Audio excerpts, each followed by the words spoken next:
We're living in the most convenient era in human history. With a single tap, AI gives us answers, machines move for us, and every complex process is hidden behind a screen. But isn't it strange? The world keeps getting more perfect, yet inside us an unexplainable sense of helplessness keeps growing. Here are people who, instead of calling for help when a machine stops, pick up their own tools. Some might call them outdated, but psychology calls them something else. People who are in control of their own lives. Let's take a closer look at what they're really searching for under the hood, with hands covered in grease. Modern work is often vague. You never really know if a meeting went well or if your project actually mattered. But engines are different. Tighten the bolt properly and it runs. Do it halfway and it stops. Neuroscience calls this embodied cognition.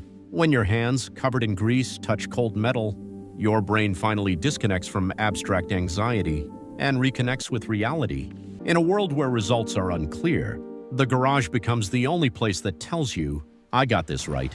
That clear feedback becomes one of the most powerful ways to rebuild a broken sense of self.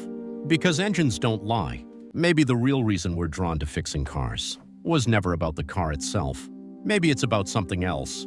A memory of standing in a dark garage, holding a flashlight for your father. Or a quiet lesson passed down about how to face life, to stay patient, and face difficult problems all the way through.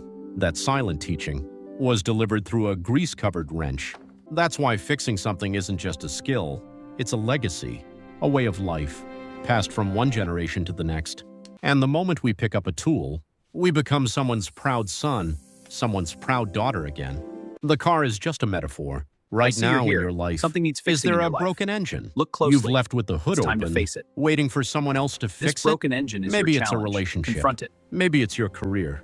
Or I see maybe you're it's your here. exhausted Something mind. needs fixing in your life. Stop waiting for someone else. Reach out. Touch the problem yourself. Because the world doesn't reveal its answers to those who wait, only to those who pick up the tools. Now it's your turn. What piece of your life are you ready to fix today?